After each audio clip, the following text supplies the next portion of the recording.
Greetings, mortals. I am Q. Welcome to the live stream.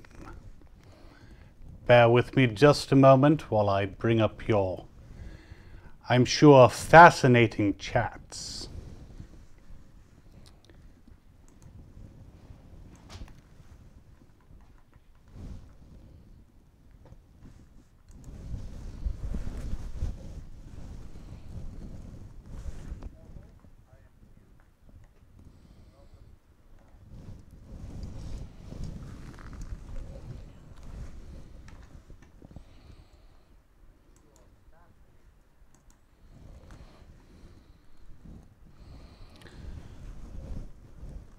So, for those who might be wondering why my Q Reacts video is no longer available, you can blame CBS.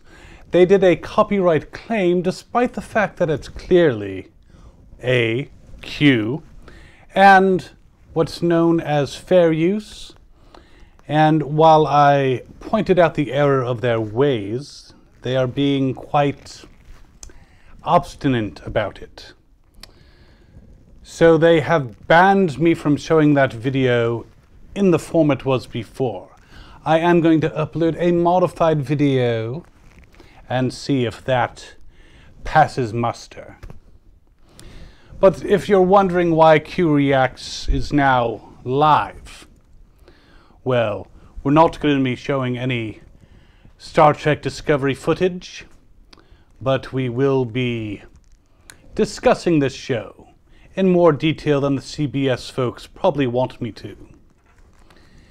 Now, I was tempted when they made such a claim to just turn them all into tribbles, but I have been forbidden by the Q Continuum to do so.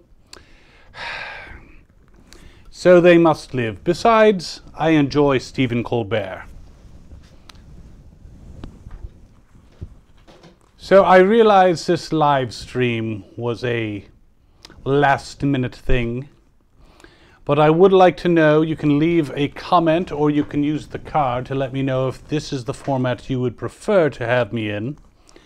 Otherwise, I fear I'll just be watching Discovery alone and making my own snarky comments.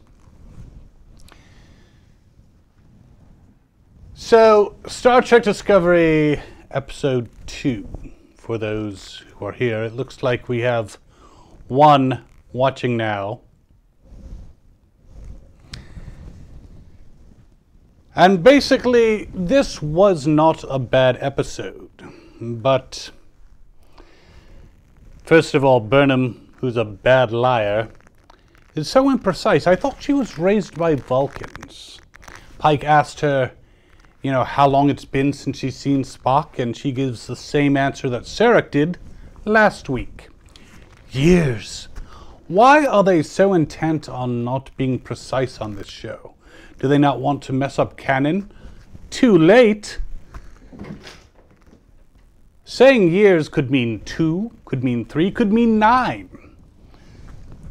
Really, I don't know what they're trying to accomplish by just being so vague. But of course, when the red signal appears, she has to be the smart one to add on to Tilly's idea to actually make it work. Because obviously she's so smart. I don't know about that. And why must she explain every single thing?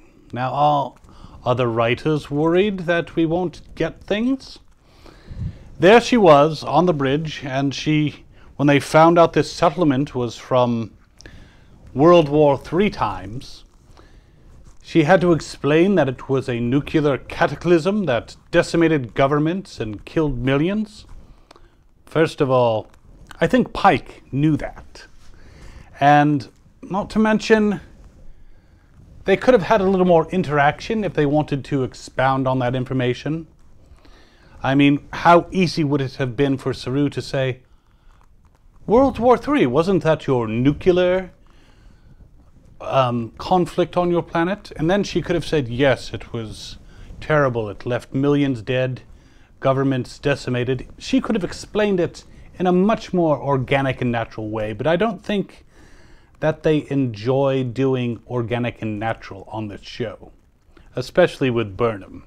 I mean, later on she had to say, as science officer, I must caution you against assumptions.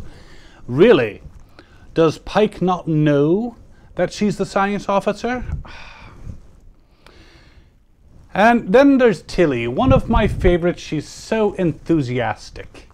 But why is she justifying herself to a computer? Now I realize she talks a lot, but she could have just said, it's too important.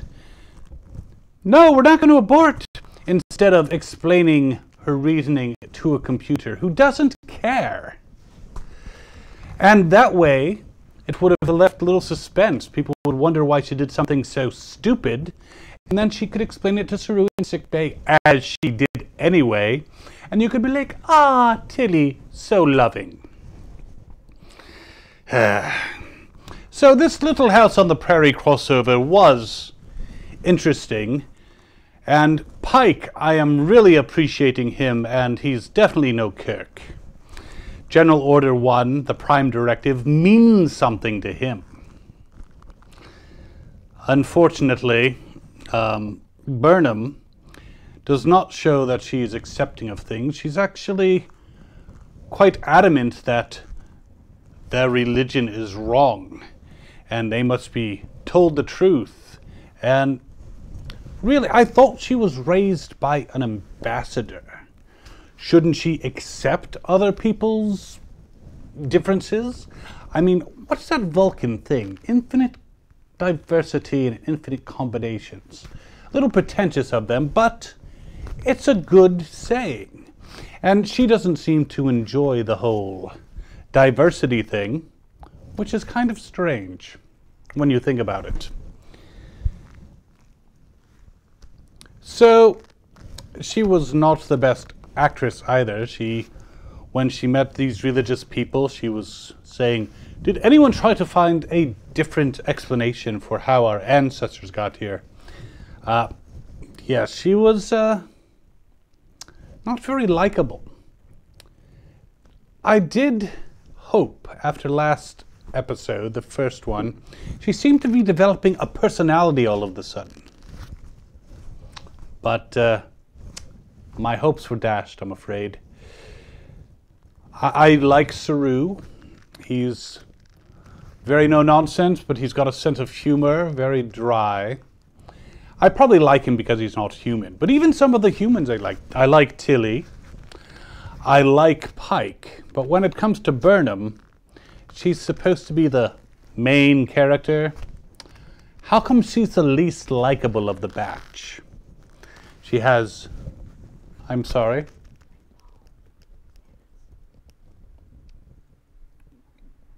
Oh, you're talking about the commander. Oh, yes. Well, I don't think he's entirely human anymore, which I was just reminded by Lady Q that I do like that engineer fellow who does the whole thing with the to pop across the galaxy. I mean, it seems a very awkward way to do it. I would just, and I would be there. But with the spore drive, they weren't supposed to be using that anymore. So, but I do enjoy him. I feel bad about him and not being able to communicate or being afraid to communicate with his husband. But, you know, perhaps one day this DNA in him will make him ascend to a higher level, and then he'll understand everything.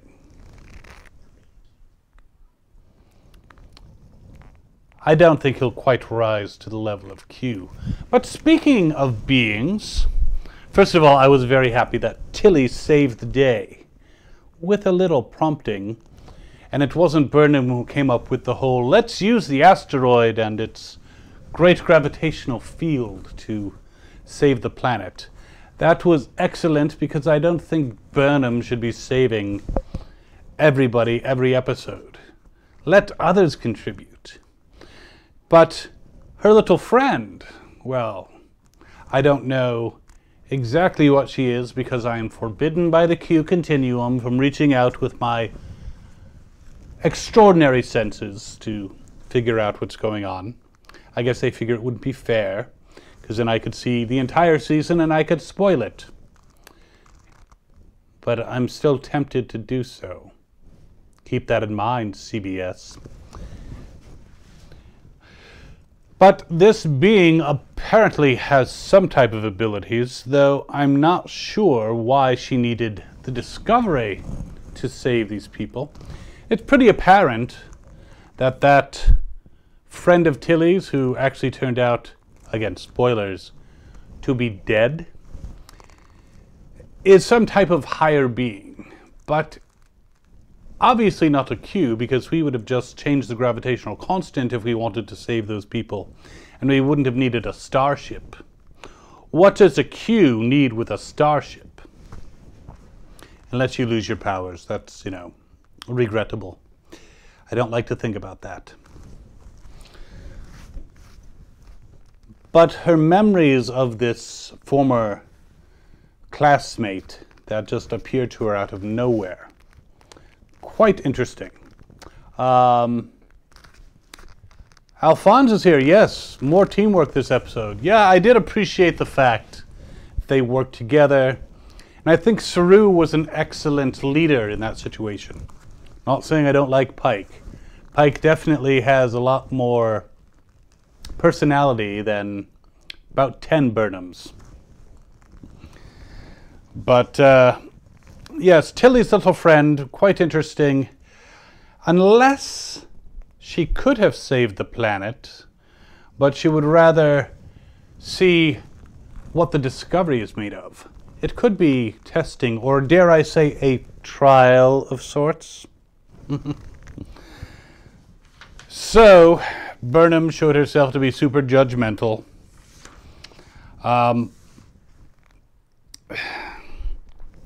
Needless exposition.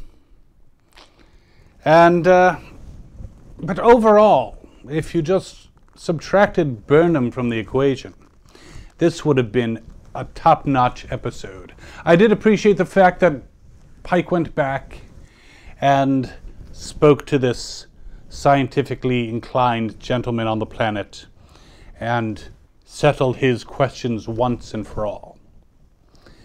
I'm actually surprised they didn't say, hey, climb on board, like the magic school bus or something.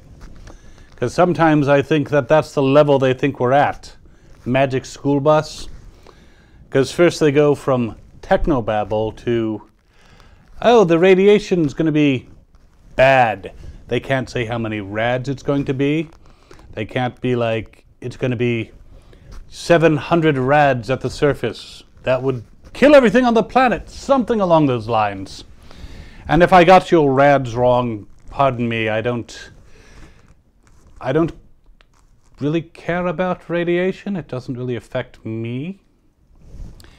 Anyways, any thoughts on either this episode, last episode, or the fact that CBS is a bunch of dickwads?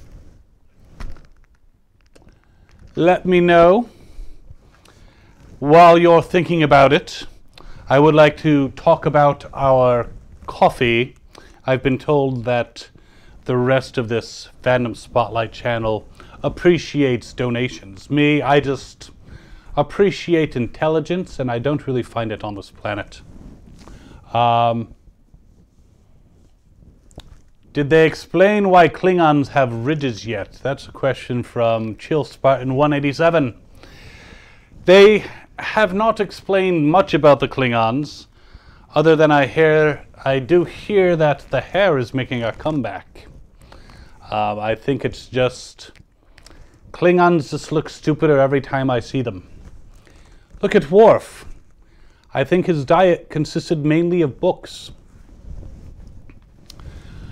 Alphonse asks if I will be doing reviews, not the Continuum, only me. The Continuum has required me, after some, how shall we say, minor misunderstanding, to be forced to watch this drivel on CBS All Access.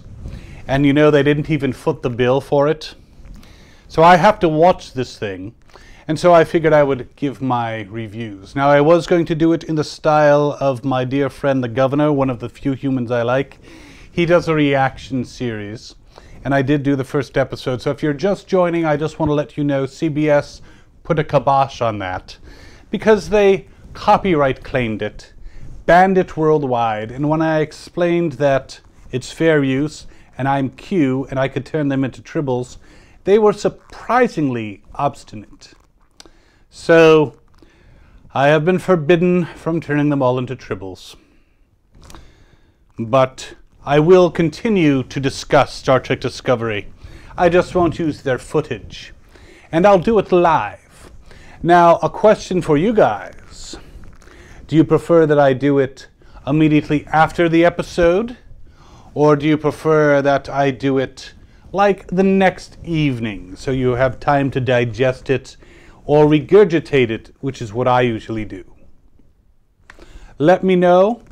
If you aren't here, if you're watching this on the replay, I believe it's called for you primitive humans, and you can't just go back in time to answer now, a limitation that I don't understand. It should be simple enough. It's just time.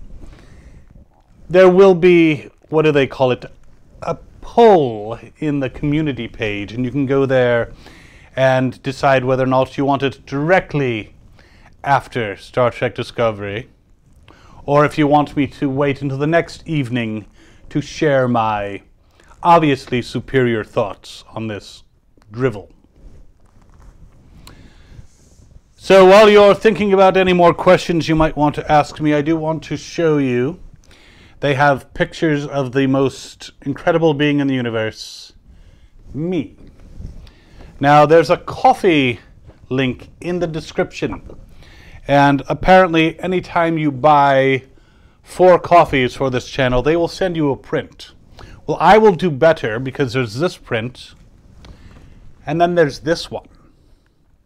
Now, this one here, you can see I have Jean-Luc and his merry band of men trapped in that little bubble.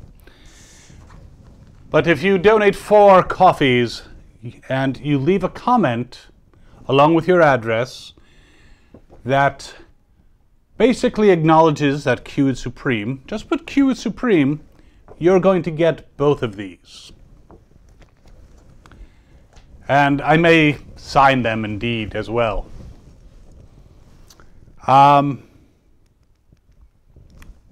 Time-lapse happens all the time. You humans just don't notice it. If you've ever let your mind wander and an hour's gone by, there you go. Spock's family has a lot of twists, references animated series, yes. And that whole thing where he pretended to be his own cousin, that was kind of odd. But, again, they hooked up with my dear old artifact friend, the Guardian of Forever, and he managed to assist with this particular issue and make sure that Spock didn't die on his little voyage into the wilderness. But yes, Spock's family is definitely interesting. I made an observation last week that Sarek seems to emote more than I would think of a Vulcan. Now, some people say yes, he's an ambassador, but he still seems not as Vulcan as he should be.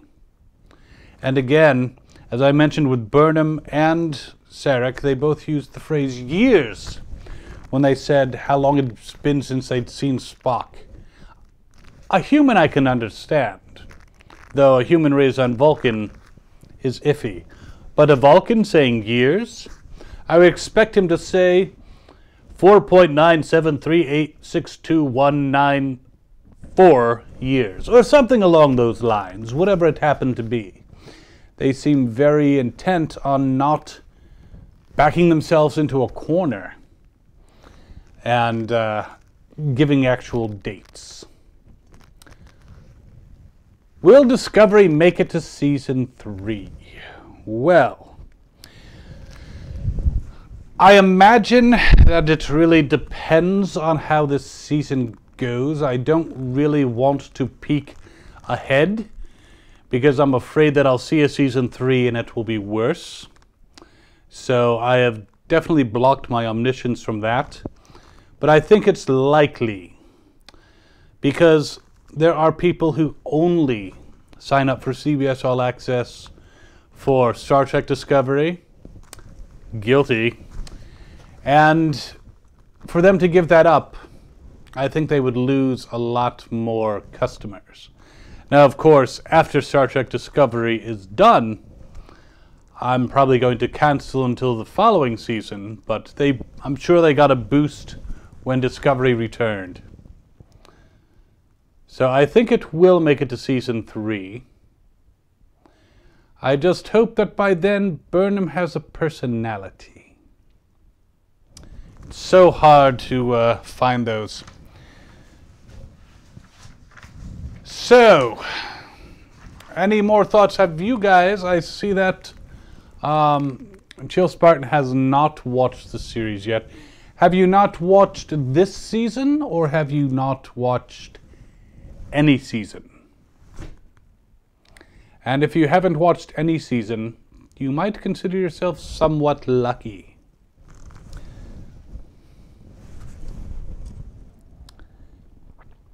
But apparently you have watched the animated series, which is always fun.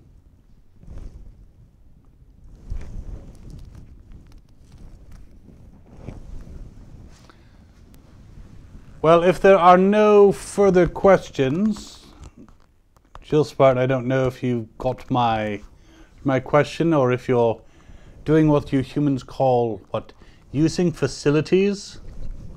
So primitive.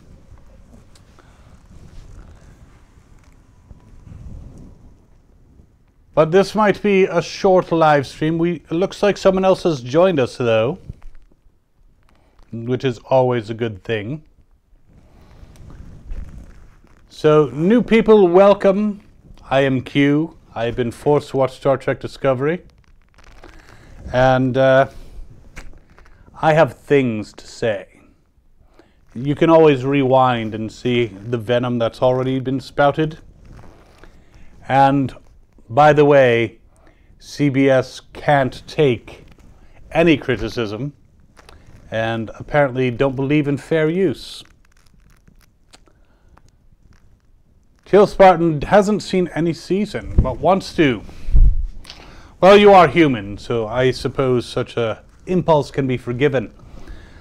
I believe you can get a week free on CBS All Access. I do know one person who signed up for the free week and is binge watching it as fast as possible, so they can finish up season 1 and watch a few of season 2 and then cancel, which is an option.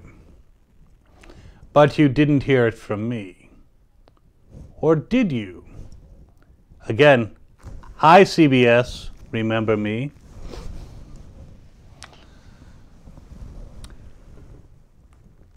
So, has anyone seen this? Alphonse has the animated on his bucket list, which definitely a good watch. Of course, giant Spocks, huge tribbles. I think they have definitely some insecurities about the animated series, so they made a lot of things much bigger. They even have a navigator with an extra arm. Seen every episode of Trek and movie so far, though. Very good.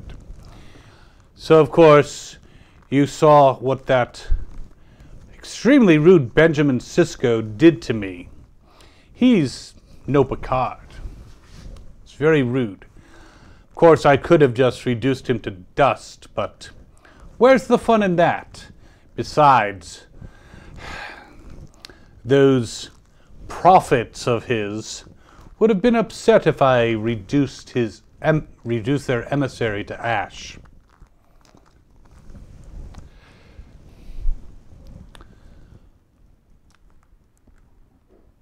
Well, I think we're going to call it here, but definitely let me know, those who are watching now and those who are watching later, if you would prefer Friday night, which I'm inclined to do because some people can't watch it right away and they might watch it the next day.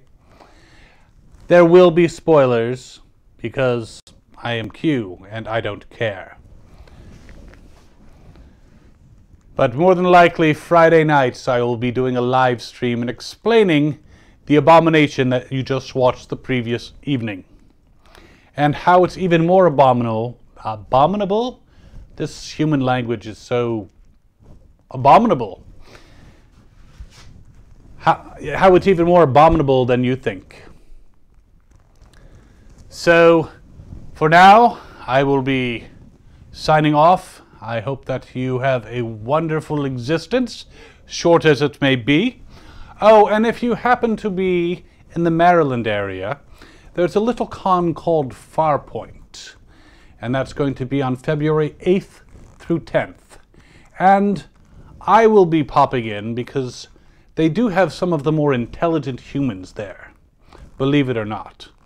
And they have a few guests, one of whom seems to think a lot of things are inconceivable, and a couple other fine folks. So you might want to check it out if you happen to be near the Maryland area. If you go and look up Farpoint Con on the Google that you use, you can find out all kinds of information, and apparently Fandom Spotlite will be there, and so I will make an appearance per the continuous humiliation of me after that slight chain of supernovas. Anyways, primitive beings, you have been graced by the presence of Q, and I hope you enjoy the rest of your, what do they call it, an evening, or whenever you happen to watch this. See you next time, and remember, the trial is never over.